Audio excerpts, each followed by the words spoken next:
Когда в Катаре нашли нефть, один бедуин за 35 лет сделал страну самой богатой в мире. У нас нашли нефть, золото, платину, алмазы, железо, всю таблицу Менделеева. Осталось, блядь, бедуина найти.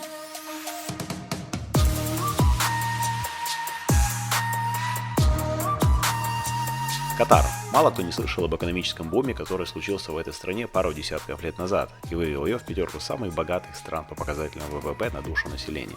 Эта страна громко заявила о себе после того, как получила право провести чемпионат мира по футболу. Ну, знаешь, можно сказать, что это, наверное, был самый дорогой, самый люксовый, самый лакшери чемпионат мира. Деньги были вложены не только в сам чемпионат мира, но также и в инфраструктуру. Вообще споров и противоречий вокруг этой небольшой арабской страны и вправду достаточно.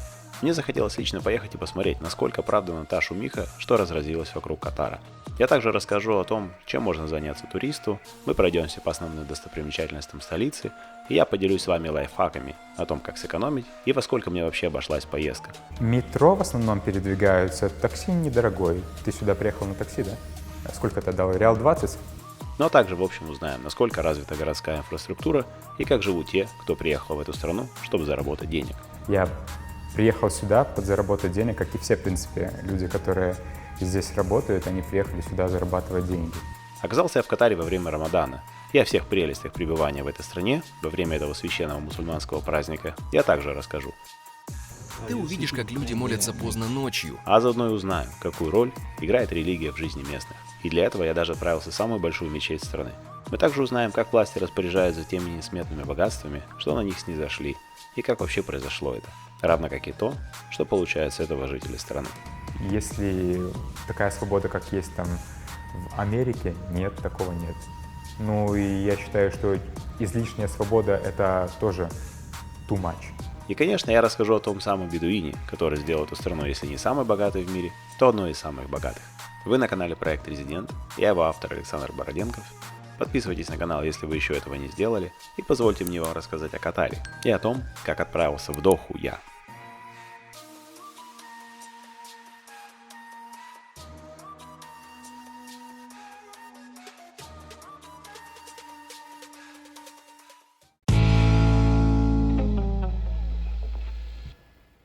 Ну, начнем с того, что одно из самых неверных суждений о Катаре заключается как раз в том, что многие думают, что эта страна разбогатела за счет нефти. Однако это не совсем так. Причина такого несметного богатства Катара заключается в газе. И не просто в газе, а в сжиженном газе. Об этом я расскажу по ходу выпуска.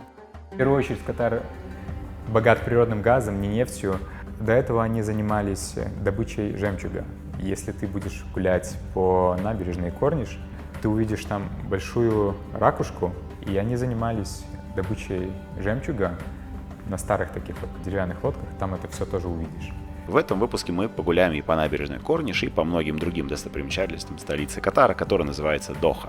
Обратимся к истории Катара, религии и о том, каково живется в этой стране 90% ее населения, а именно экспатам и трудовым мигрантам. Но давайте по порядку, и для начала определимся, где эта страна находится и ее основные показатели. Катар расположен на одноименном полуострове площадью 11 тысяч квадратных километров, и практически вся территория этих квадратных километров занимает пустыня.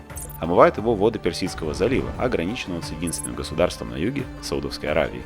Зима и начало весны здесь комфортные, температура около 18-20 градусов.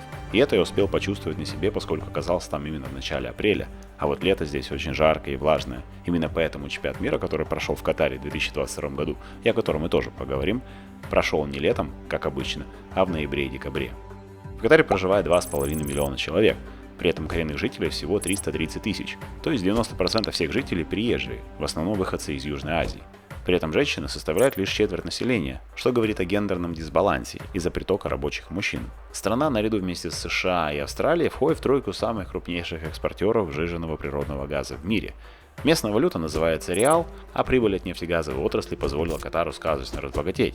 Однако катарцы не надеются только на природные ресурсы, а вкладывают деньги в разные активы. Они создали суверенный фонд QIA, который владеет портфелем стоимостью в 445 миллиардов долларов.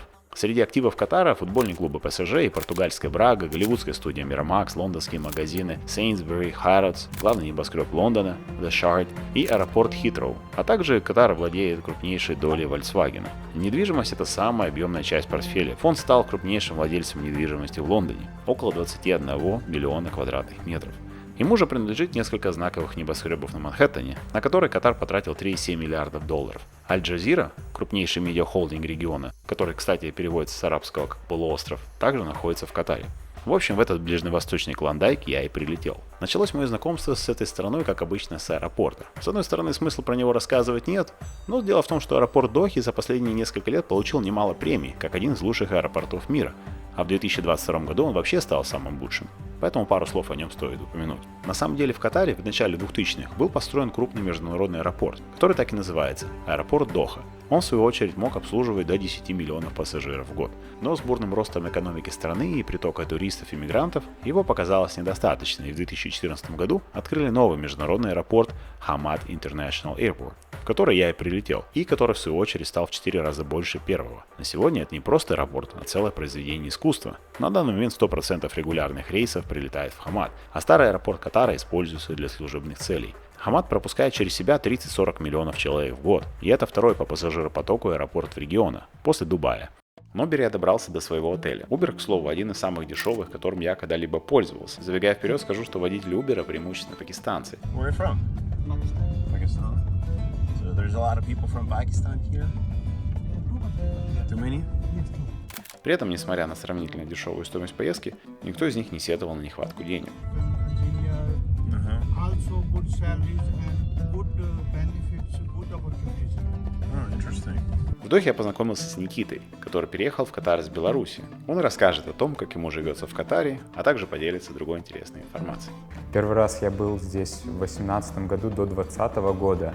Я приехал сюда подзаработать денег, как и все, в принципе, люди, которые здесь работают, они приехали сюда зарабатывать деньги. Потому что, в принципе, деньги здесь есть.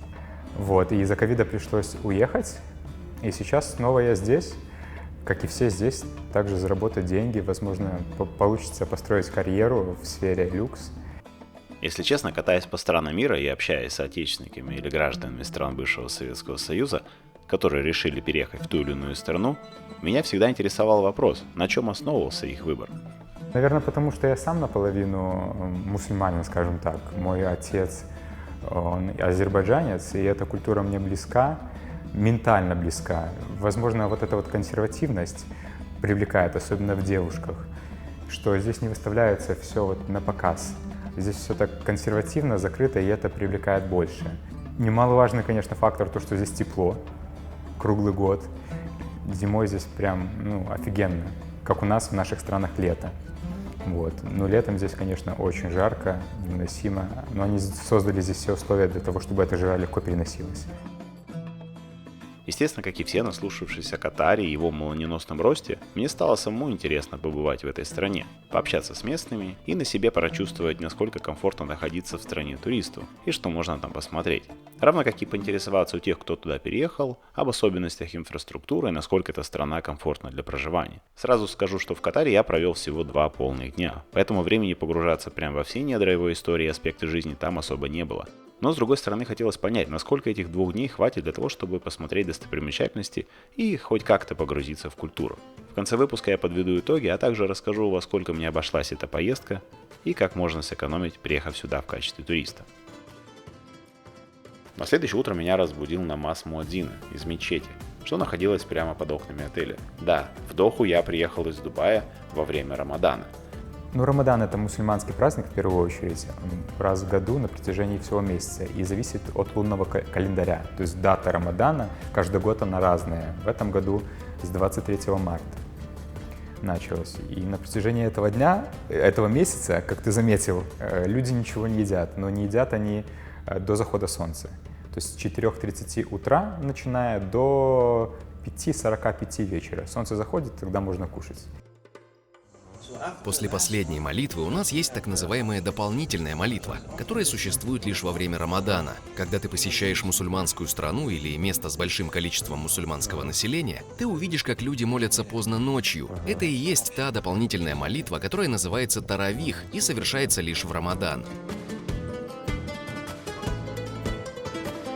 Естественно, приехав сюда в качестве, как я уже сказал, туриста, я обратился ко всяким путеводителям, чтобы понять, какая в Дохе самая главная достопримечательность. И почти все источники указали на Национальный музей Катара. Вы его наверняка уже видели и помните из-за причудливого дизайна. Именно туда я и отправился, благо находился он в 10 минутах ходьбы от моего отеля.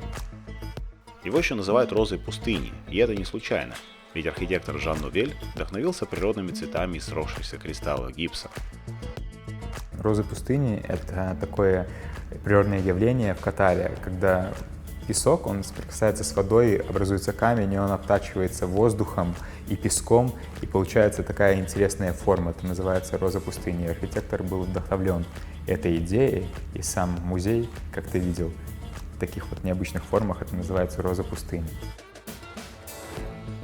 В музее нет ровных полов и ровных стен. Залы перетекают друг из друга и проводят по истории Катара от его основания до современности. Музей привлекает не только внешним видом, но и своей экспозицией. Тут оживают картины, на стенах разворачиваются древние сценки. Да, так мило ходить с этими детишками на выставку. Они, бедолаги, вместо того, чтобы рассматривать экспонаты, мой стабилизатор рассматривают.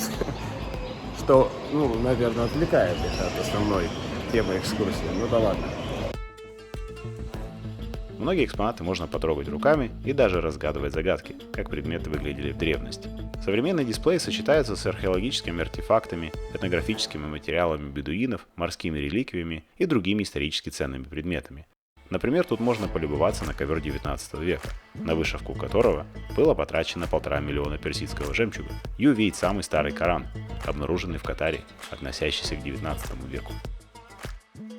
Там можно проследить историю самого становления арабского мира. Вот. Много всего. И он построен, знаешь, в таком технологическом стиле. То есть очень много визуализаций, 3D-картинок каких-то. Очень все круто сделано.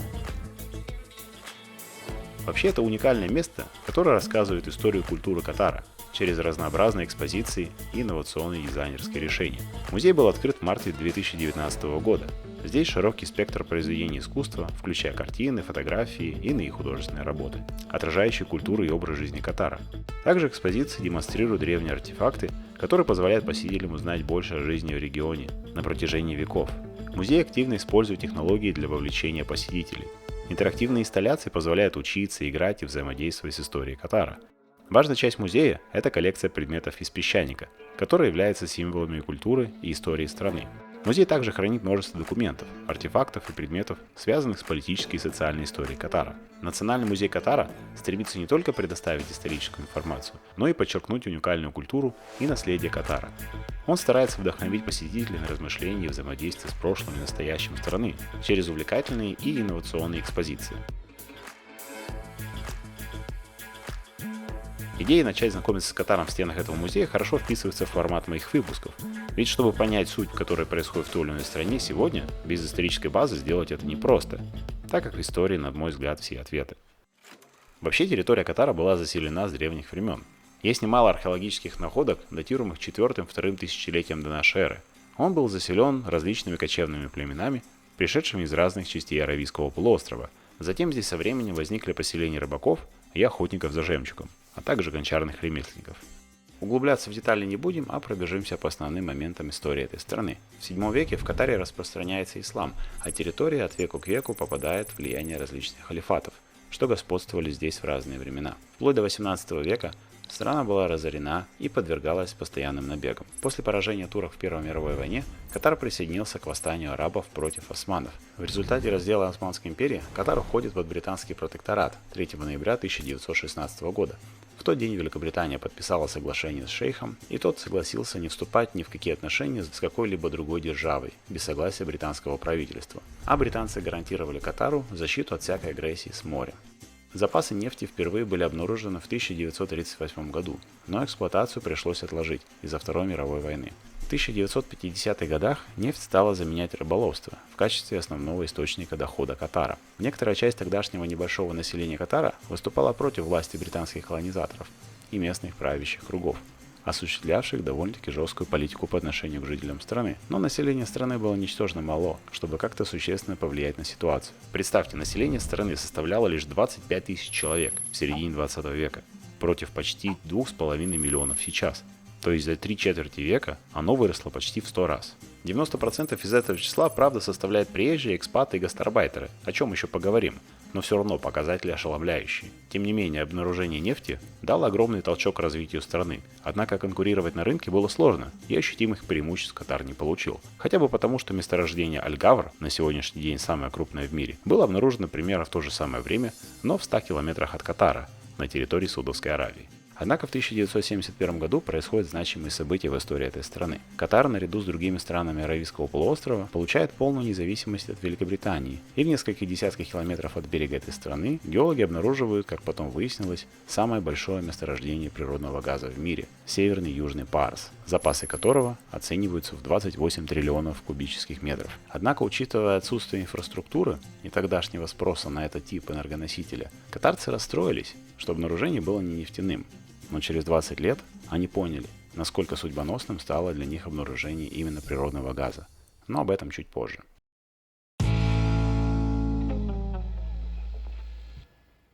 Выйдя из музея, меня не покидала мысль, что с Дубая я вообще толком ничего не ел, при этом находясь в Дохе уже как минимум 12 часов. С таким раскладом энергии гулять по Дохе у меня хватило бы часа на 3. Нужно было срочно что-то перекусить, к тому же завтраки я вообще не люблю пропускать. Ну, а хотел попить кофе. Попил. Я хочу сейчас выяснить, можно ли купить здесь просто еду во время Рамадана, чтобы что-то перекусить. Дело в том, что Рамадан в Дубае это событие весьма условное, и никаких существенных ограничений я не видел. Кто не смотрел выпуск про Дубай, исправляйтесь срочно. Но из ограничений может быть только какие-то убранные столы на улице. В Катаре ситуация была кардинально противоположная. В Дубае, как ты уже заметил, ты был там, эти ограничения они сняли. Здесь все намного строже. Если ты, допустим, на улице, тебя заметит милиция, что ты будешь пить или курить, то есть ни курить, ни пить, ни есть, ничего нельзя делать. So I can get arrested for it? No, only sitting it's okay, but sitting when you are eating is not allowed. Oh, really? Yeah. Like, oh, drinking? Oh, only allowed takeaway. Only. Ah, okay. Штраф тебе дадут огромный, там, до 10 тысяч реалов. Это где-то $2500. Кися. Хотел киске дать Принглс, она, походу, тоже Рамадан соблюдает. Да, серьезно здесь все в этом плане, ребят. Поэтому подготовьтесь и морально, и физически, если приедете в Катар, в частности в Катар, во время Рамадана, придется вам тут голодать.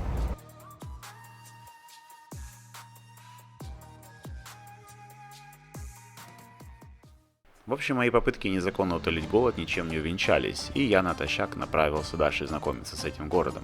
Будучи ярым флаголюбом, или по-научному вексилогом, я не мог пройти мимо флаг-плазы. Любителям путешествий эта площадь может приглянуться, чтобы сделать фотографии и запостить их в Инстаграме. Кстати, кто не подписан на мой Инстаграм, предлагаю это сделать после просмотра этого видео. Главным архитектурным элементом флаг-плазы является флаг Пол Форест – лес флагштоков. Здесь вы можете увидеть флаги практически всех стран мира.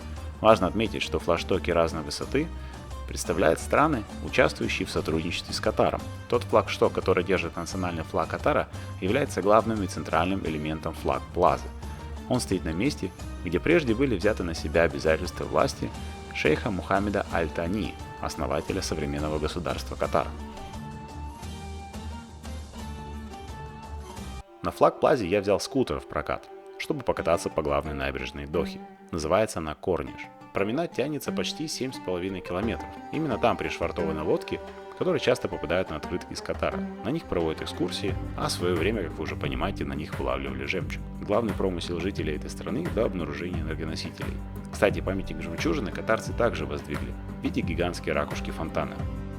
На набережной днем, особенно в жаркое время года, немноголюдно, а то и понятно, под палящим солнцем Катара спечь на ней труда не составит. Мне же посчастливилось оказаться в стране в так называемое комфортное время года, то есть с середины осени по середину весны. Тем не менее, вид на город открывается живописный, и если не прогуляться, то проехаться на скутере по ней точно советую. Только вот цена на скутер оказалась немного выше другого, самого выгодного и удобного транспорта в Дохе. О транспорте я расскажу после следующей достопримечательности. И да, это опять музей, и да, обещаю, что это будет последний музей в выпуске. К тому же билет, который вы купите в Национальном музее Катара, даст вам возможность бесплатно посетить музей исламского искусства и некоторые другие музеи.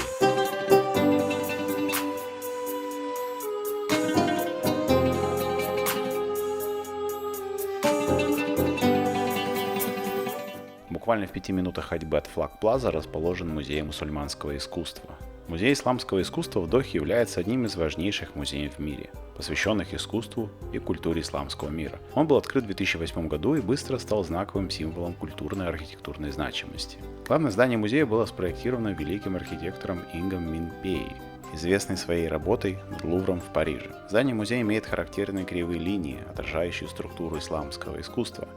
Эта архитектурная мастерская искусно сочетает современные элементы с традиционной арабской эстетикой.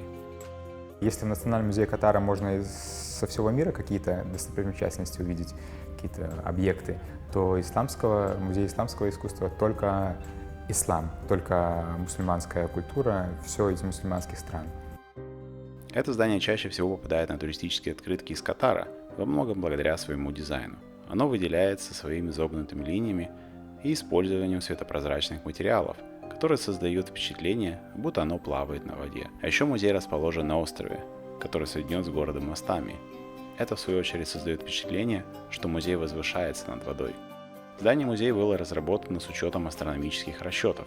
Во время летнего и зимнего солнцестояния солнечные лучи проходят точно над зданием, что создает эффект, будто они следуют по водной поверхности вдоль линии экспозиции. Мои друзья корейцы, я так понял, ну или китайцы, в общем, представители азиатской страны какой-то, за мной по пятам следуют. Но, если честно, здесь не такой большой выбор достопримечательностей для туристов. И все они находятся сравнительно близко друг к другу, поэтому неудивительно, что те люди, которых вы увидели в одном из музеев или каких-то достопримечательных мест, не окажутся с вами в следующем. Это вполне вероятный расклад. Сам же музей включает в себя богатую коллекцию произведений искусства, связанных с исламской культурой, начиная с 7 века по 19 век. Музей хранит более 14 тысяч экспонатов, включая керамику, металлические изделия, текстиль, искусство драгоценных камней, карты и рукописи. Эта коллекция охватывает века искусства и культуры исламского мира. В экспозиции представлены произведения искусства из разных регионов исторического исламского мира, включая Ближний Восток, Северную Африку, Персидский залив, Индию и другие. Музей разделен на различные галереи, которые охватывают разные аспекты искусства и культуры, такие как исламская каллиграфия, керамика, металлообработка, текстиль и многое другое. Музей исламского искусства в Дохе не только является сокровищницей искусства и культуры, но и символом толерантности, понимания и диалога между различными культурами и религиями.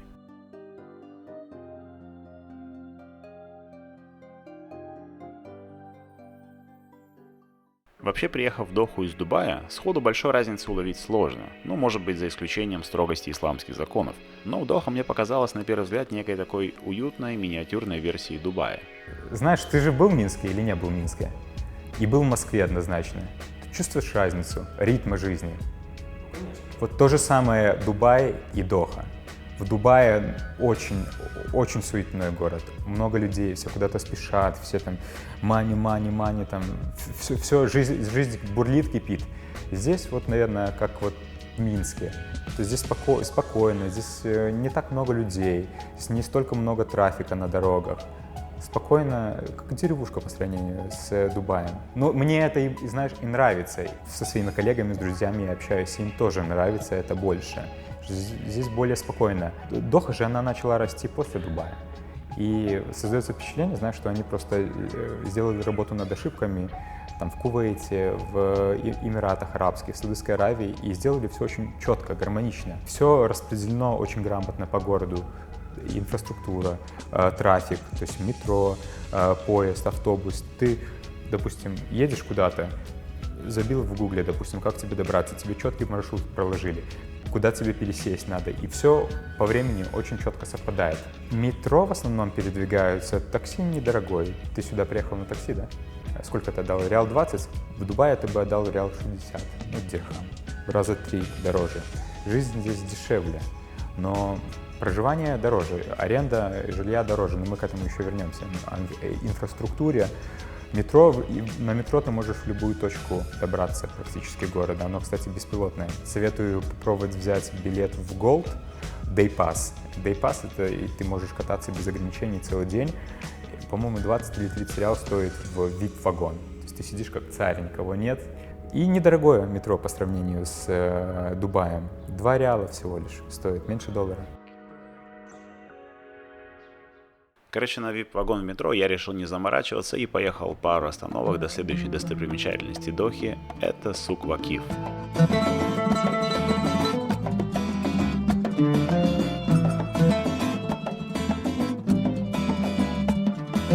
Сук-Вакиф – это один из самых известных и популярных рынков Дохи.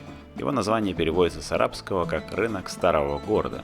У него большая история, и он служит важным культурным и туристическим центром.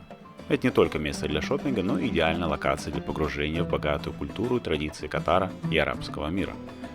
Рынок был основан в середине 20 века и был местом, где бедуины и жители торговали различными товарами, в первую очередь товарами для скота. Если вы хотите окунуться прямо в арабскую культуру, советую ехать на Сук-Вакиф. Там все сделано в таком прям арабском стиле, там есть и золотой сук. Сук — это рынок. Не нужно путать с разными словами, плохими. И это вот, если ты любишь торговаться, тебе нужно идти туда. Ну, знаешь, это в культуре их торговаться. Однако в 90-х годах рынок пришел в упадок, а в 2003 году большая часть была уничтожена пожаром. Это событие положило начало правительственной программе реставрации в 2006 году с целью сохранения его архитектурной и исторической самобытности. Рынок был отреставрирован в традиционном арабском стиле и имитирует атмосферу старых арабских рынков. Его узкие улочки, изгибающие аллеи и старинные здания создают аутентичную атмосферу. На Сук-Вакиф можно найти широкий ассортимент товаров, таких как текстиль, ювелирные изделия, ковры, антиквариат, специи, парфюмерию, конечно же, сувениры для туристов и многое другое. Рынок также славится своими ресторанами, где можно попробовать вкуснейшие арабские блюда и международные кушанья. Это отличное место, чтобы насладиться местной кухней и атмосферой. Во время Рамадана, когда трапезы разрешены после захода солнца, тут не протолкнуться. Вечером на Сук-Вакиф жизнь просто кипит. Как вы уже поняли, найти что-то днем перекусить во время Рамадана проблема большая, но это не значит, что все соблюдают пост. Некоторые по состоянию здоровья это делать не могут. From Pakistan, but I am sugar patient. Окей. Но для тех, кто держит пост, заход солнца означает, что наконец они могут поесть. И как только последние лучи солнца скрываются за горизонтом, начинается первая трапеза под названием ифтар. Ифтар, да, это ифтар называется. Ифтар — это первая трапеза. Второй прием пищи где-то в 2 часа ночи. Он, честно говоря, не помню, как называется, но не все принимают второй прием пищи. Ты можешь кушать на протяжении всего этого периода времени, то есть с 6 вечера до 4 утра. Никто тебе, религиозно это не запрещено. Но они обычно едят 2 раза. В общественных местах просто нельзя кушать и пить. Ты можешь у себя дома спокойно это делать. Никто тебе не запрещает. Здесь понимают, что есть приезжие. И знаешь, приезжих здесь больше 90%, скажем так. И в Дубае они поняли, видимо, это раньше, что здесь как бы больше приезжих, и нужно их права тоже учитывать. И здесь они идут по тому же направлению. Ты можешь спокойно кушать, но только не в общественных местах. Можешь купить еду, можно заказать еду через приложение. Да, Талабат — самое знаменитое здесь приложение. Через него можно заказать еду из магазина, grocery, то есть неважно что. Ты можешь заказать продукты просто из Карфура, например, можешь заказать из какого-то ресторана еду. Здесь это не проблема. Столиков и свободных мест практически не найти, и это несмотря на отсутствие большого количества туристов во время Рамадана. Кстати, единственный плюс посещения Катара во время Рамадана – это низкие цены на отели. Так или иначе, Сук-Вакиф – это одно из обязательных мест для посещения для туристов, желающих познакомиться с атмосферой и наследием этой удивительной страны. Да, Никита еще сказал, что на Сук-Вакиф можно купить очень дешево золото. То есть даже дешевле, чем в Дубае. Там любители ювелирки и прочих изделий. И золото, ну или вообще, наверное, золото больше. Возьмите на заметку. Немалую часть Сук-Вакиф занимает катарский золотой рынок, одно из самых известных и привлекательных мест для покупки золотых украшений и драгоценных камней в Дохе. Особенно ценится умение торговаться, и многие продавцы готовы предоставить скидки при умелом торге. Золото ты можешь купить прям по очень хорошей цене, и ты ощущаешь эту культуру. Ты ему говоришь, он тебе говорит такую цену, ты говоришь, слушай, давай столько, типа best price for me. Золото и драгоценные камни, продающиеся на рынке, обычно высокого качества и проходят соответствующую верификацию. Если вы интересуетесь золотом и драгоценными украшениями, и хотите купить качественное золото, за которым в Доху едут даже из других стран, то посещение катарского золотого рынка будет отличной возможностью найти уникальные изделия и подарки, а также насладиться уникальной атмосферой этого места. И знаешь, и ты сам этой атмосферой живешь, заряжаешься. Ты можешь прийти, попробовать какую-то арабскую кухню, там очень много ресторанов, покурить кальян, если кто-то курит его, пообщаться, посидеть, эти звуки, знаешь, вот эти ложки, арабская музыка, вот эти невысокие здания белого цвета. Ну, прям очень атмосферное место. Вот это, наверное, мое самое любимое место в Катаре.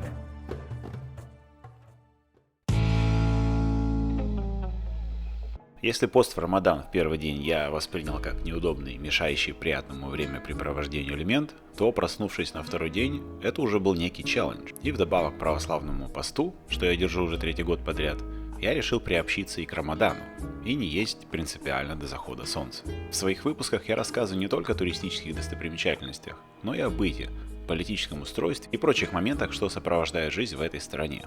Катар, как я уже сказал, исламское государство, типом правления абсолютной монархии с некими намеками на конституционный строй, поэтому к теократии его отнести нельзя. Но, как и во многих исламских странах, религия является одним из важнейших институтов.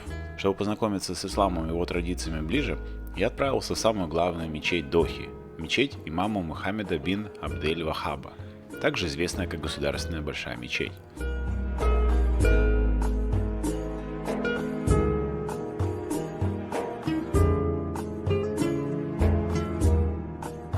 Названа она в честь имама Мухаммеда ибн Абдул-Вахаба, влиятельного исламского богослова и ученого, чьи учения оказали значительное влияние на религиозный и культурный ландшафт Катара и всего региона Персидского залива. Мечеть известна своей потрясающей современной исламской архитектурой, с большим центральным куполом и несколькими минаретами. Она сочетает в себе традиционные элементы исламского дизайна с современной эстетикой. Мечеть способна вместить до 30 тысяч молящихся, как небольшой стадион. Кстати, о них мы еще поговорим позже. Помимо того, что комплекс мечети служит местом поклонения, он часто включает в себя культурные и образовательные объекты, в том числе библиотеку и классные комнаты. Эти учреждения способствуют исламскому образованию и обмену знаний. Многие мечети в Катаре, в том числе и это, являются главным образом местом поклонения, но они также открыты для посетителей не мусульман, которые хотят узнать побольше об исламской культуре и архитектуре. В мечети я случайно познакомился с Абдулом Азизом, который работает там в качестве гида. Он любезно согласился провести экскурсию и рассказать не только о мечети, но и о исламе в целом. Здесь у нас информация об исламе. По сути, мы поклоняемся единому Богу. Мы считаем, что Адам был первый человек, первый пророк, и было много посланников после него. Как видишь, Ной, Моисей, Иисус, Исаак – все они посланники. Ислам считает, что все они посланники от Бога. Бог один, посланников много. Одно послание направляется только Богу. Мухаммед – лишь один из них. Поэтому мы не верим, что ислам – это религия Мухаммеда. Это религия Бога. Мухаммед – это лишь один из посланников. Точно так же, как Моисей, точно так же, как Иисус, как Авраам. Если мы посмотрим на историю Ноя, всемирный потоп, например, мы обнаружим много общего между этой историей и тем, что написано в Библии. Мы считаем и верим, что истоки этой истории одни и те же. А Мухаммед – посланник после этих посланников. Значит, это только для женщин. Значит, это мужская зона. Здесь только мужчины молятся. Там только женщины. Обычно в мечетях у нас есть распределение между мужчинами и женщинами. Таким образом, у них будет больше приватности. Однако, если мы молимся, то можем молиться в одном и том же месте. Это не проблема. Итак, обычный имам, как мы видим, возглавляет молитву за имамом. Следующими выстраиваются мужчины в ряд. За ними уже женщины. То есть порядок такой. Сначала имам, затем мужчины, затем женщины.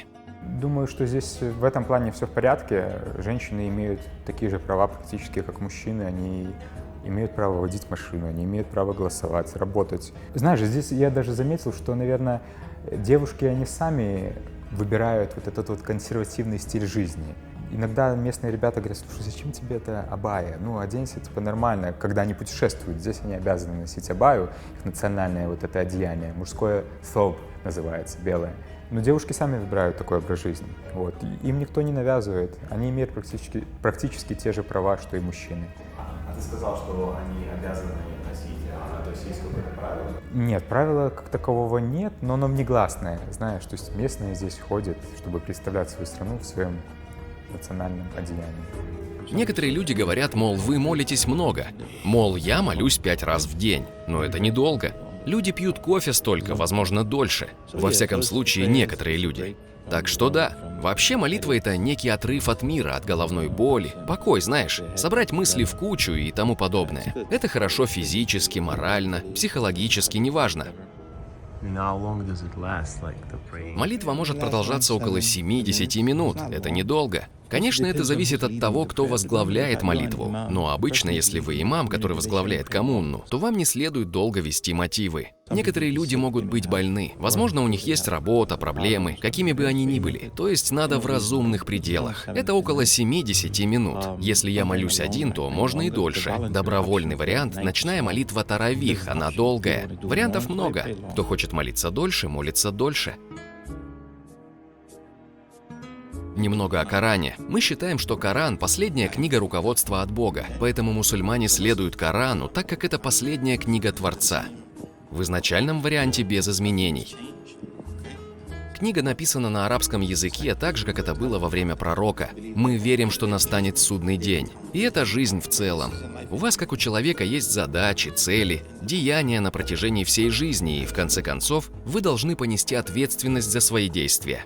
Мы верим, что Бог дал нам руководство, чтобы прожить эту жизнь достойно. Умение выбирать правильное и неправильное. Не впасть в соблазн, так как это влечет за собой ответственность. И во время судного дня Бог будет судить всех, от Адама до Мухаммеда, и всех людей. Все должны будут ответить за свои поступки, какими бы они ни были. В судный день все предстанут перед судом. Иисус. Также в исламе Иисус — один из величайших посланников. Мы считаем, что он посланник. Мы считаем, что его рождение было чудом. Его родила мать Дева Мария, это все тоже есть в Коране. Однако мы этого не делаем, верим, что его распяли. Мы не верим, что его убили. В Коране Бог упоминает, что он спас Иисуса и вознес его на небеса. И мы верим, что Иисус вернется перед судным днем. И что его пребывание на этой земле было вполне справедливым.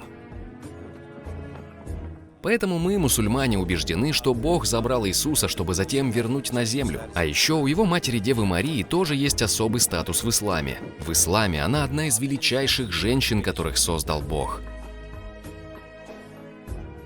Это Кааба, направление молитвы, как мы знаем. Каждый год мусульмане совершают паломничество в Мекку. Миллионы людей туда отправляются. Это путешествие началось во время Авраама. Тогда мы начали совершать паломничество. Это идет со времен Авраама. Многие вещи, которые мы делаем во время этого паломничества, связаны на самом деле с Авраамом и его семьей. Таким образом, это также показывает связь между Мухаммедом и Авраамом. Также в Коране есть глава про Авраама. Здесь у нас Моисей. Его упоминали чаще, чем какого-либо другого посланника в Коране. Больше, чем Мухаммед, больше, чем кого-то еще. 136 раз Моисей упоминается. И это как раз доказывает, что Коран не книга Мухаммеда. Скорее, это книга Бога. Моисей — один из таких посланников. В конце экскурсии Абдул-Азиз меня щедро одарил литературой об исламе, подарил кепку и футболку, и я, воодушевленный таким радужным приемом и щедрыми подарками, а также просвещенной религии, которой, признаться, знал не так много, отправился дальше знакомиться с Дохой. Как я уже сказал, передвигался по Дохе я преимущественно в такси, точнее в Uber. Друзья, я много в каких странах мира пользовался этим удобным приложением или его аналогом, и нигде так дешево он не стоил. В подтверждении своих слов предлагаю даже скриншоты. Самая дорогая поездка мне стоила всего $7, и это почти за полчаса езды, без пробок, из Катара в Лусаил. Да, культурная деревня Катара, или просто Катара, это культурный коммерческий комплекс Дохи, расположенный на восточном побережье между районами Вест-Бэй и Перл. Зачем я туда приехал, вопрос риторический. Ну, может, для того, чтобы сделать фотку в стиле известного мема с Траволтой, потому что более безлюдного на тот момент публичного места я еще не встречал. Поэтому рассказывать о нем даже не стану. Давайте лучше вернемся к истории, так как здесь начинается самое интересное.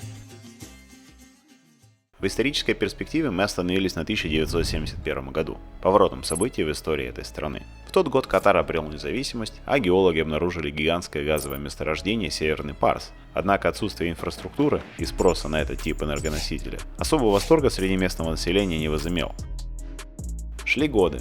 С обретением независимости Катар в рамках договоренности сохранял дружественные связи с Великобританией, а также США, играл и до сих пор играет важную роль в столь беспокойном регионе, занимая позицию миротворцев и переговорщиков, в частности в арабо-израильской повестке. В бесконечных конфликтах на Ближнем Востоке удерживать нейтралитет практически невозможно, и Катар время от времени попадает в немилость к соседям. Так, в 2017 году Катар попал в полную изоляцию от стран Аравийского полуострова. Причиной тому стала поддержка терроризма, в частности режимов Хамас и правительства Ирана, на что власти Катара заявили, что заявление распространили хакеры. Я не буду вдаваться в детали, потому что освещать политику на Ближнем Востоке – это дело неблагодарное. В ней столько интересов и игроков, что там черт ногу сломит. Регион словно пороховая бочка. Тем не менее, если обобщить современное политическое устройство Катара, то это будет абсолютная монархия, во главе с эмиром, власть которому переходит по наследству. Однако такая монархия, которая старается интегрировать в страну западные политические технологии, которые не противоречат законам шариата. Поскольку, как вы уже успели понять, ислам играет важную роль в жизни страны. Также Катар поддерживает тесные контакты со странами Запада и США. К примеру, на его небольшой территории находится крупнейшая база ВВС Соединенных Штатов во всем регионе.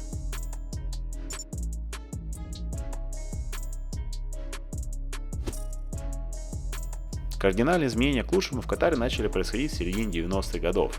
2 десятилетия Катар хоть и развивался, но весьма скромными темпами. Все изменилось в 1995 году. Помните про бедуина в начале выпуска, который сделал Катар самым богатым, ну или во всяком случае одним из самых богатых государств мира? Так вот, зовут его Хамад ибн Халифа Аль-Тани. Наследный тогда принц, воспользовавшись отсутствием отца, на тот момент эмира Катара, который находился на отдыхе в Швейцарию, устраивает бескровный переворот и объявляет себя верховным главой государства Катар. А папе советует задержаться в Швейцарии на отдыхе, который в итоге затянется на 9 лет. Как только его статус становится безоговорочным, он начинает проводить ряд реформ, целью которых является привлечение в страну инвестиций для строительства инфраструктуры по добыче газа. Дело в том, что за 20 лет после энергокризиса 70-х спрос на природный газ стал стремительно расти. И не надо быть семипядей во лбу, чтобы понимать, что государству, которому посчастливилось расположиться на самом крупном газовом месторождении в мире, не воспользоваться таким подарком судьбы было бы просто глупо. Но была одна проблема. Дело в том, что строить газопровод, подобно тому, что Россия построила в Европу, Катару экономически невыгодно. Ибо основные потребители, такие как Китай, Южная Корея, Япония и так далее, находятся от Катара за десятки тысяч километров и разделены множеством стран, которым бы пришлось платить за транзит. К тому же большинство этих стран не очень стабильны в политическом плане, что может добавить головной боли на пути поставок. Поэтому эмир Аль-Тани прямо на берегу залива разворачивает гигантскую стройку завода по сжижению газа – Катаргаз или Разгаз, на тот момент уникальная технология, которая вдобавок ко всему еще и удешевляет транспортировку этого энергоносителя. Если транспортировка газа по земле требует учета госграниц и стран, через которые проходит газопровод, то морская транспортировка ничего этого не требует, кроме логистических издержек. Таким образом, совокупность всех этих факторов дала Катару огромное преимущество перед другими игроками, ну а дальше все знают, что произошло. Финансовые потоки от продажи СПГ хлынули словно джекпот в казино. Понимая, что существует серьезный риск попасть в зависимость от единственного источника пополнения бюджета и заразиться голландской болезнью, власти Катара стали уже сами вкладывать во все, что только можно. Qatar Airways теперь одна из самых лучших авиакомпаний мира. Аль Джазира – крупнейший в регионе медиахолдинг. Футбольные клубы, банки, финансовые организации, IT-сектор. Как я уже сказал в самом начале, в стране даже есть Министерство инвестирования с фондом в $500 billion.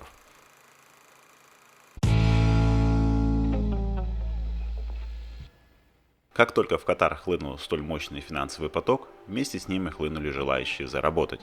Диапазон экспатов варьируется от низкоквалифицированных рабочих до высокооплачиваемых специалистов. Конечно, первых среди экспатов, что составляет 90% населения, намного больше. По этой причине демографический график соотношения населения выглядит немного странным. На стройку века съезжаются в основном представители стран региона, где уровень жизни намного ниже, но также есть и представители других стран, в частности с постсоветского пространства. Ну смотри, просто так здесь напрямую сложно уехать. В основном люди уезжают с помощью каких-то агентств. В том числе я уехал через агентство. Эти агентства, они имеют контракты с работодателями. Работодатели их просят подбирать людей. То есть агентство выступает неким посредником между работодателем и тобой.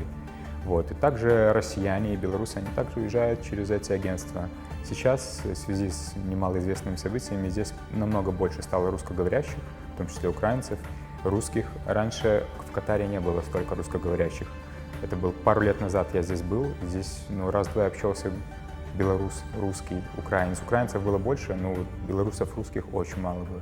Сейчас, в связи с моей работой, так как я общаюсь с людьми в сфере продаж, Я вижу, что белорусы, русские и украинцы в основном приходят. Казахи бывают тоже. За счет чемпионата мира о Катаре узнало много людей, поэтому сейчас много туристов сюда прилетают. Если честно, то когда я летел в Катар, я ожидал более ярко выраженной демонстрации своих несметных богатств среди обеспеченных жителей этой страны, но, к своему удивлению, ничего подобного не увидел. Ну, чтобы так резко бросалось в глаза. Ну, скажем так, не так, как в Москве или в России. Здесь, конечно, есть такое, но здесь все-таки мусульманская страна, здесь не принято это все выставлять на показ. Да, здесь есть дорогие машины, да, здесь люди там тратят большие деньги на сумки, на часы. Я работаю в итальянском бренде, я вижу, какие суммы люди тратят на сумки. Как там полквартиры просто за один вечер. Ну, в Минске я сравниваю. Человек просто заплатил за сумку. Но стоит отдать должное, что они не покупают бренды, которые, как говорят американцы, на show-off. То есть мой бренд, он консервативный, Bottega Veneta. Там нет каких-то там ярких, пестрых красок. Они любят консерватизм. Но в то же время, чтобы это было как-то уникально и дорого. Вот все, что unique, типа especially for you, one piece, они все это прям любят. Ну, в первую очередь, Vendome Mall, Lusail и Pearl of Qatar. Это вот насыпные вот эти острова, туда советую, там прям вся люксовая жизнь Катара. Дорогие тачки, автосалоны, Роллсы, Бугатти, все-все-все.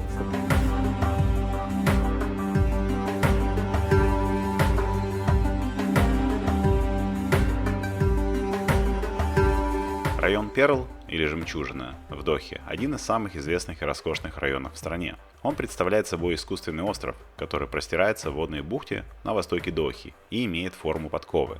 Весь район был разработан с нуля, и он стал символом роскоши и современного стиля жизни Катара. Живут здесь в основном высокооплачиваемые экспаты и граждане Катара. Здесь можно найти роскошные апартаменты, виллы, таунхаусы и кондоминиумы. Вдоль бухты находится огромное количество ресторанов, кафе, бутиков, салонов красоты и баров, что делает его весьма популярным местом для времяпрепровождения среди местных и туристов.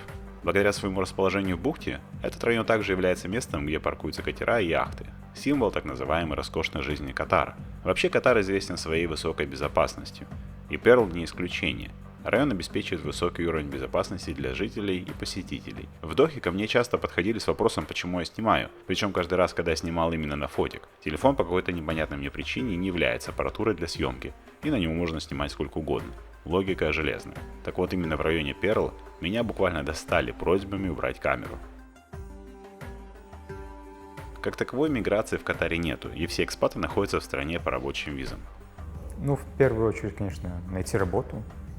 Или напрямую попробовать, что очень сложно, выйти на работодателя, или через агентство, как я уже говорил ранее. Или же строить бизнес, найти инвестора, с ним компанию открыть, таким способом получить residence permit и здесь работать. Других вариантов нет. Ну или как турист.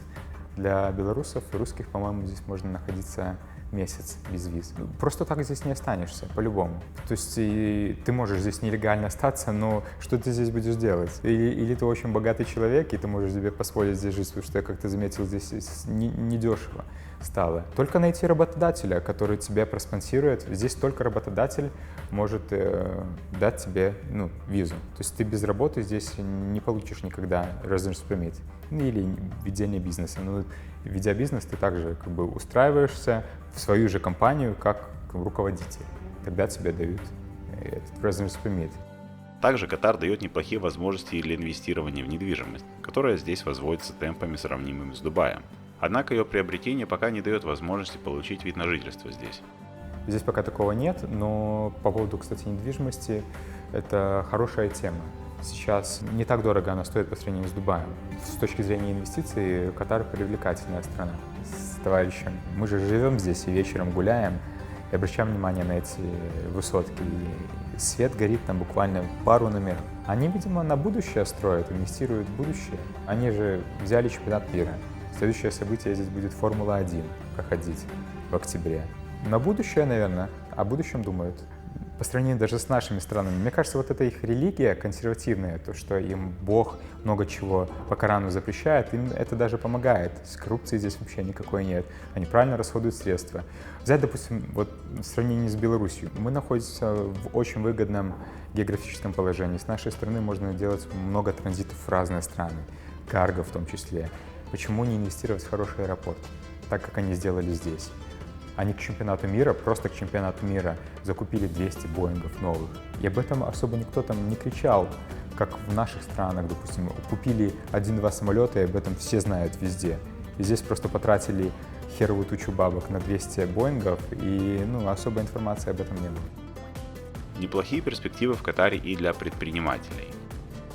Я думаю, что в производство здесь, наверное, 95-96% всех продуктов импортированные, и вот развивать производство здесь — это золотая жила. Но здесь тяжело это делать. И я знаю одну историю одного ливанца, который здесь молочную компанию построил. Баланда, по-моему, она называется. И государство выкупило эту компанию за, что ли, $200 миллионов у него. Однако по сравнению с тем же Дубаем, условия пока здесь не очень выгодные, поскольку по закону контрольный пакет акций должен принадлежать гражданину Катара. Ну, ты слышал, да, что в Дубае раньше было так, что ты имеешь бизнес вести только право с местным. И это 51/49, то есть контрольный пакет принадлежит местному. Они сейчас ушли от этого. Сейчас в Дубае можно вести бизнес свободно. И здесь они двигаются по этому пути. Я недавно познакомился с человеком, он работает в организации государственной, и он говорит, что это до поры до времени. В Катаре такие условия. Ну, пока здесь, да, пока здесь ты имеешь право вести бизнес только в партнерстве с местным. И это также 51/49. Мне кажется, проще заплатить налоги, да, чем отдавать 51% местным. Хорошо, если он будет помогать, не только финансово. Но обычно здесь тащит бизнес инициатор бизнеса. Для своих же граждан правительство создало условия, приближенные к идеальным. То есть любой ребенок по достижению какого-то возраста имеет право... Раньше было, я не знаю, как сейчас, раньше было так, что при рождении ребенка до 18 лет ему открывается счет банковский при рождении. И до 18 лет каждый месяц, если мне не изменяет память, государство кладет ему на счет 5000 катарских реалов до совершеннолетия. Представь, больше $1000 каждый месяц на счет капает человеку. И 18 лет он может пользоваться этими средствами. То есть в год это у нас сколько получается? Где-то около 15-20 тысяч долларов. Умножаем на практически 20.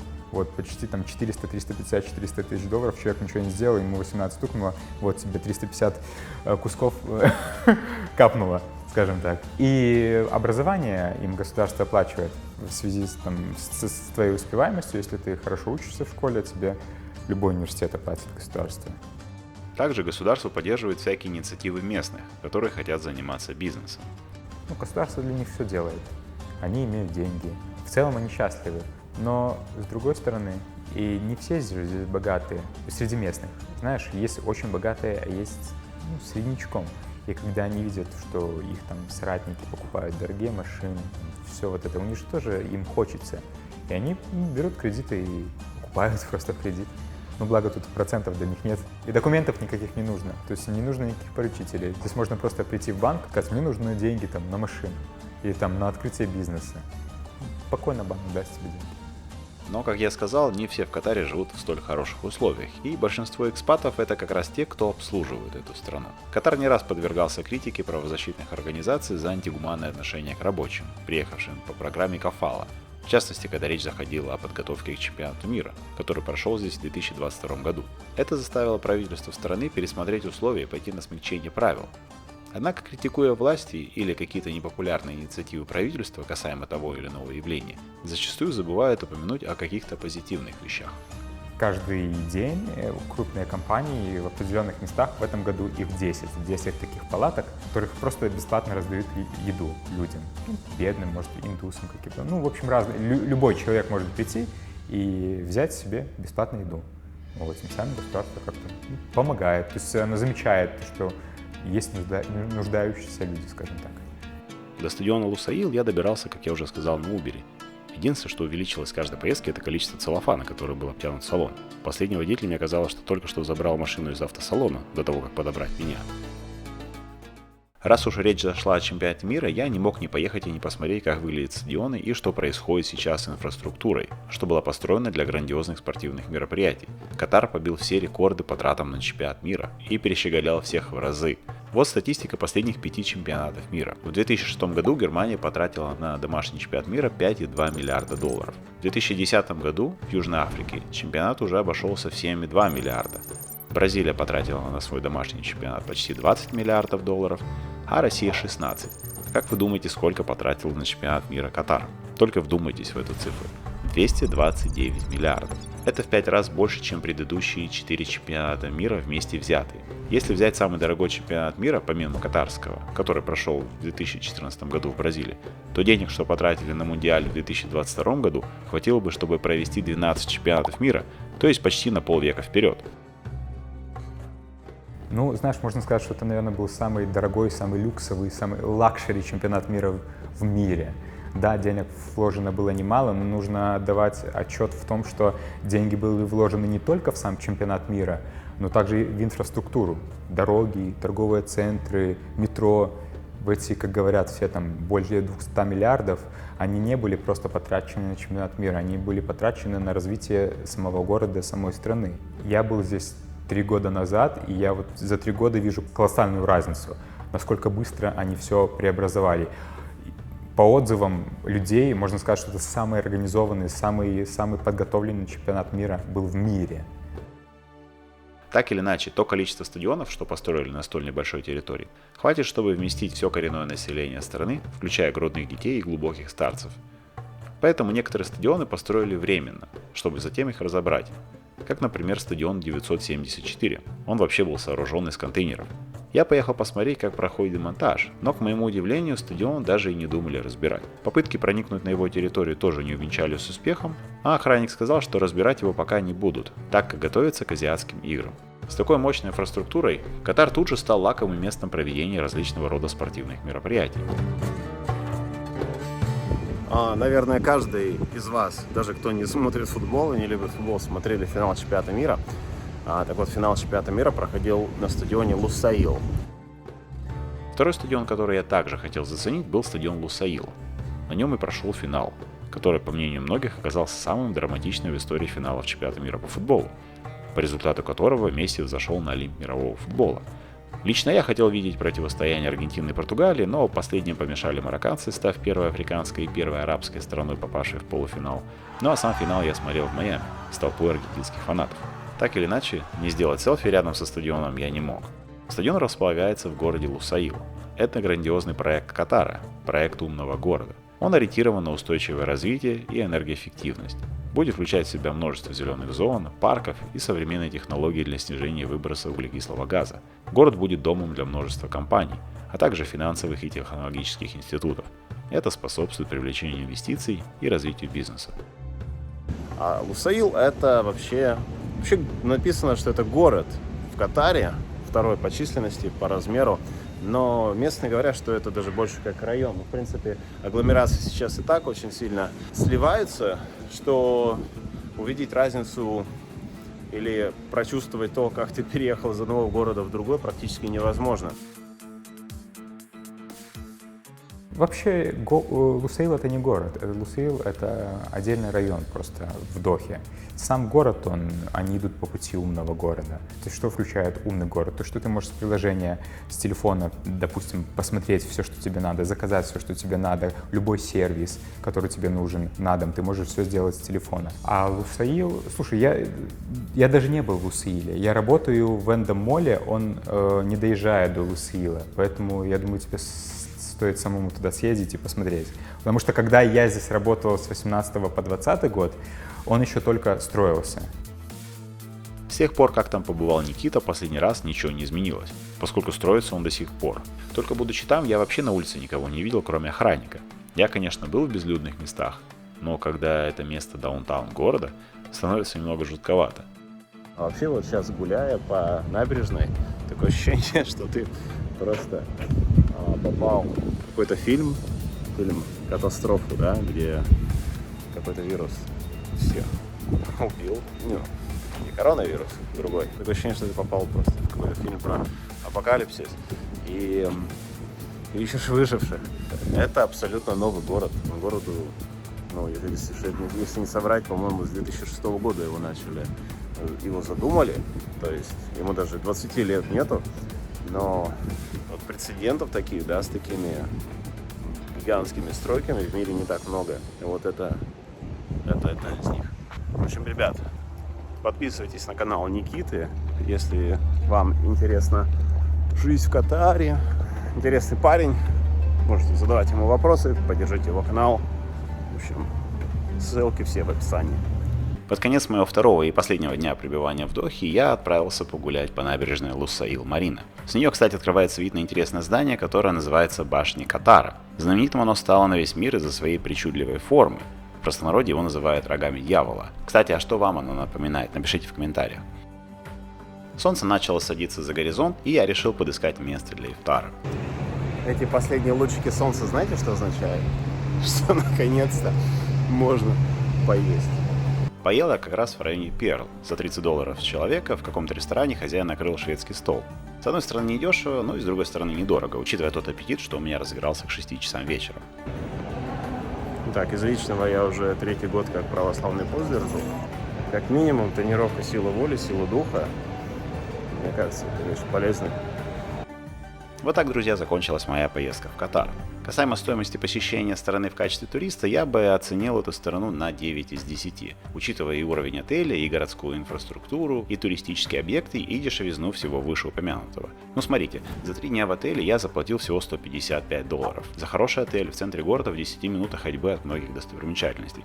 Про Uber я уже сказал, из него вообще можно не вылезать с такими ценами, особенно если вы путешествуете в компании. С погодой мне повезло, и лучшее время для посещения этой страны это как раз время с октября по апрель. Возможно, причина столь низких цен заключалась в том, что я приехал в Рамадан. Катарские авиалинии вправду соответствуют уровню и тем наградам, что они наполучали за последние годы. Однозначно власти стараются привлечь большое количество туристов в страну и заявить о себе как одном из мировых туристических направлений. И на мой взгляд, они идут по правильному пути. Касаемо количества дней для пребывания в стране, на мой взгляд, 3 дней будет достаточно. Многие туристы, кстати, с кем я общался в Катаре, были транзитными пассажирами, поскольку аэропорт Хамад стремится стать еще и крупнейшим авиахабом в регионе. Так что если вы будете куда-то лететь с пересадкой в Дохе, воспользуйтесь возможностью познакомиться с этой интересной страной. Конечно, как сказал Никита, Катар привлек огромное количество экспатов и трудовых мигрантов. И возможно, если вы рассматриваете страну, где можно подзаработать, применив свои навыки, Катар вам покажется интересной альтернативой. Проживание здесь не очень дорогое. Найти можно нормальное жилье и за $800 в месяц, или снимать номер в отеле по скидочным ценам за $1000 при условии оплаты наперед. Зарплата, естественно, зависит от уровня вашей квалификации, но опять же, как сказал Никита, от 1500 зарабатывать можно. Мне в целом страна понравилась. Было интересно погрузиться в исламскую культуру и узнать много чего нового. За последние 1,5 года я побывал в 4 мусульманских странах, и из всех этих стран, на мой взгляд, именно в Катаре лучше всего реализована ненавязчивая программа ознакомления представителей разных национальностей и вероисповеданий с принципами ислама и арабской культуры. Касаемо гражданских свобод, наверное, чтобы говорить на эту тему, нужно в стране какое-то время пожить и поизучать этот вопрос. Да, как я уже сказал, Катар и другие страны региона, что приняли систему кафала, подвергался не раз критике правозащитных организаций из-за мягких законов, которые позволяли работодателям перерабатывать своих работников сверх всяких норм. Но, как мне стало известно, правительство приняло меры по защите прав рабочих мигрантов. Конечно, наивно надеяться, что запросы либерально-демократического толка будут в полной мере реализованы в стране, которая власть была всегда абсолютной, и огромную роль играет ислам. Ты или миришься с этим, или не миришься. Как мы обсуждали уже, и тебя здесь сюда никто насильно не вез. То есть ты едешь, ты понимаешь, куда ты приезжаешь. Мусульманская страна, консервативная, закрытая. Вот. Дают ли они заработать денег? Да, дают. Если такая свобода, как есть там в Америке, нет, такого нет. И я считаю, что излишняя свобода — это тоже too much. Но даже здесь, на мой взгляд, есть немало послаблений, что прежде всего обусловлено пониманием правящей элиты, что для интеграции в глобальное мировое сообщество необходимо учитывать устоявшиеся там тренды социального характера. В общем, я надеюсь, вам понравилась очередная серия из очередной страны моих странствий Я также надеюсь, что вы узнали что-то новое для себя.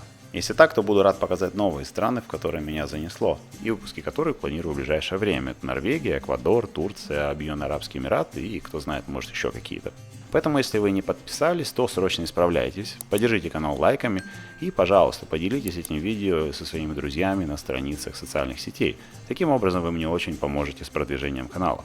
Спасибо за ваше время.